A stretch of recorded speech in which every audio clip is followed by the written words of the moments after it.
Well, good afternoon. This is Plant Smart Living with Farmer Fred. Really glad you could join me today out here in the vegetable garden. It's a beautiful day here in Pennsylvania. It's early spring. It's a kind of a sunny, cloudy day, which is just great for gardening out here. And you know, I just finished cleaning out my fountain this morning so I could get that up and running. So while I'm working out in the garden, you know, I just love having this fountain. It makes a nice bird bath, but it's very peaceful and tranquil to hear the fountain going. But anyhow, today I wanted to share with you some tips and ideas on how you can direct sow kale, and it's a red Russian variety in your garden. And so thanks for joining me today.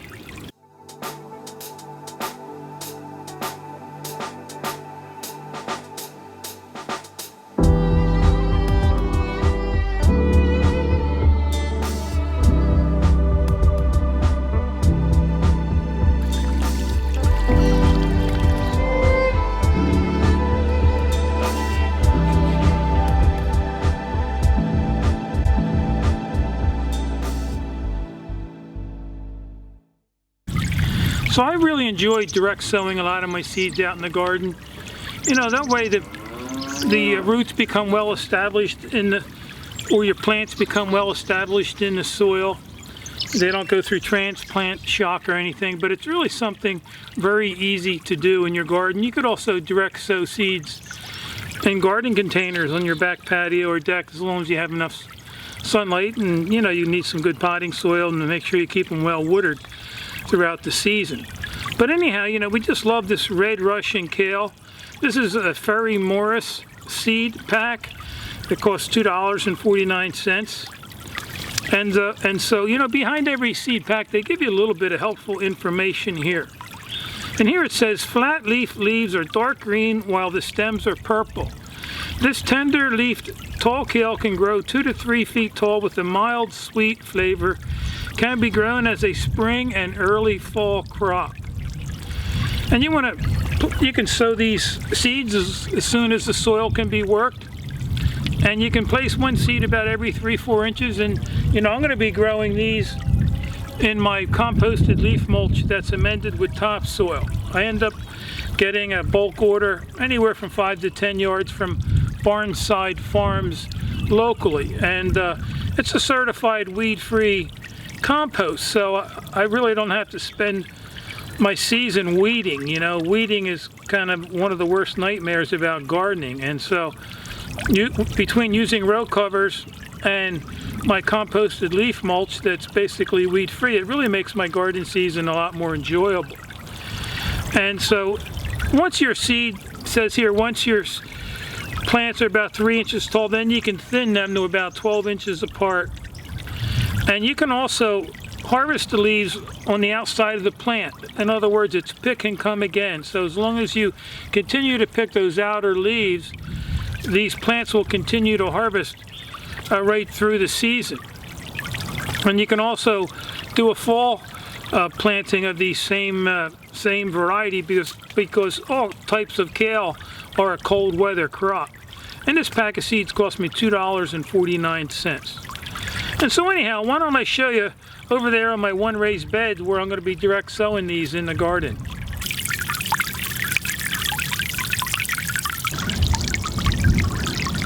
So let's take a walk over and head through that arbor there.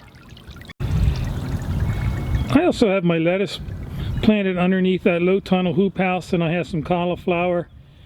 And then the one in the back there, I have some kale seedlings growing there, and also some red beets and some other vegetables that I direct sowed.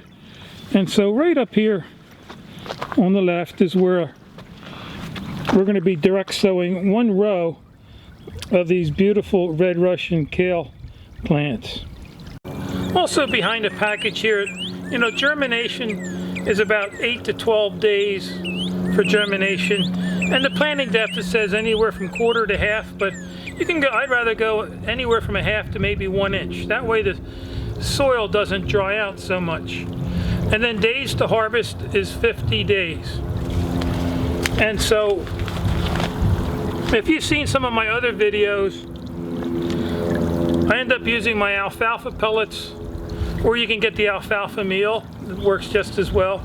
And then I added some of my soy meal to the garden. It adds a nice organic matter. It adds some nice nutrients to the soil, because you know, every year your plants take up nutrients from the soil, and so you need to replenish your soil with nutrients every year. And so that's why sometimes it's recommended you even get a soil test about every 3 years. Nitrogen is something that leaches quickly through your soil, so it's something you always need to replenish in your soil. And so the alfalfa pellets and the soy meal is a nice slow release organic fertilizer, and it's, you know, you pay like $15 for a bag of soy meal, for around $15 for a 50-pound bag, and the 50-pound bag of alfalfa pellets is around $20. And so you want to work through your soil, you know, using your garden fork. And so let me go grab that. And so this is my handy dandy garden fork, as I call it. And you know, and these tongs are about close to 12 inches long. And so, you know, you want to just work through your soil. Make sure you're nice and loose and friable. You know, the looser your soil is, the further those root system can reach far and wide. And you know, the further they spread out, the more nutrients they're going to take up, resulting in a, you know, larger, healthier plant. It's going to yield a lot of nice fruit.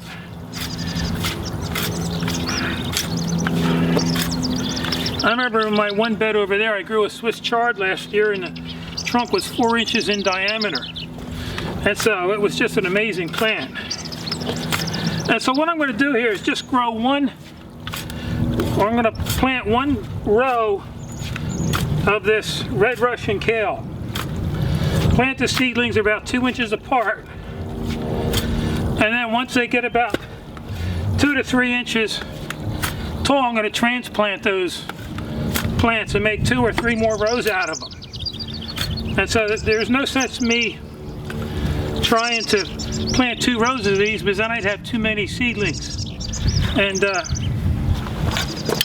so let me grab my rake here, and I'm just going to take the back of my rake. You want your seed bed to be nice and fine.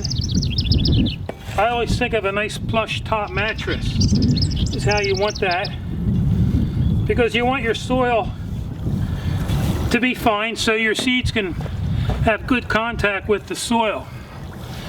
And so, you know, with that this bed here nice and leveled off,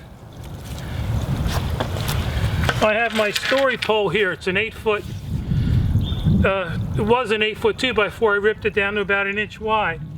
And so I'm simply going to come back about 8 to 10 inches, and then just rock it back and forth to leave a furrow there.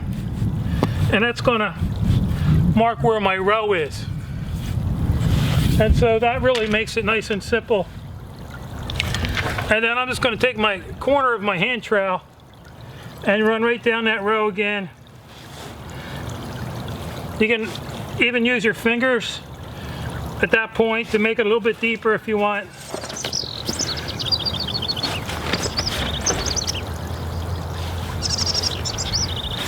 And you know, with leafy greens, you want to make sure you get at least 4 to 6 hours of sunlight. And then anything with a fruit or root, like a potato or carrot or melon, zucchini, they like a good 8 hours of sunlight. The more the better.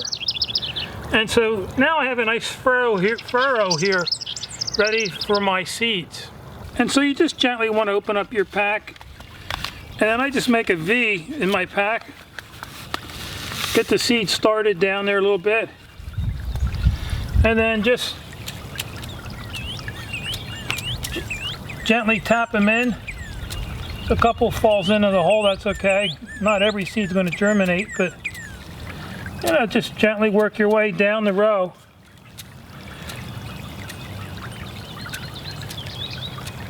There's always plenty of seeds in here. And then again, once these seedlings get about 2 to 3 inches, then I'm going to dig them up and transplant them and use them in other areas of the garden. And then you just want to take your hand and gently backfill. You want to make sure there's no clumps that are backfilled there, because you want your seed to make good contact with the soil. And tamp them down real nice. And so I'm going to finish seeding the rest of this, and then I'll get out my piece of row cover that I'm going to cover these seeds with. And so I have here a remnant piece, a scrap piece of my spun bonded polyester row cover. It's about 2 feet wide by 8 feet long, and I'm just going to stretch this across the seed bed here. Put a couple stones here on each side. You want to keep these weighted down good so the wind doesn't blow them off. But these are nice. It keeps the soil nice and warm. It'll keep the birds out of your beds from getting to the seeds. And these just work really great when you go to direct sow your seeds in your garden. And so then you want to just take your watering can, make sure you keep your seeds well watered. You don't want your seeds to dry out during the germination period.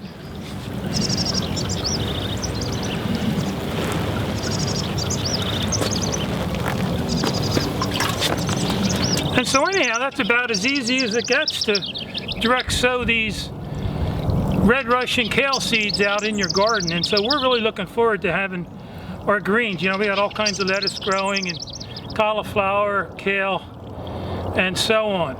Well, anyhow, I just want to thank you for joining me today out here in the garden as I direct sowed these red Russian kale seeds in the garden. Anyhow, we're just looking forward to these growing, and so we can start harvesting these seeds. And so anyhow, if you have any questions or comments about this video, feel free to leave them in the section below.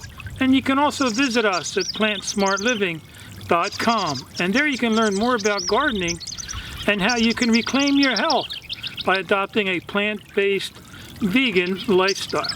So anyhow, I hope you have a wonderful day today. So until next time, this is Plant Smart Living with Farmer Fred.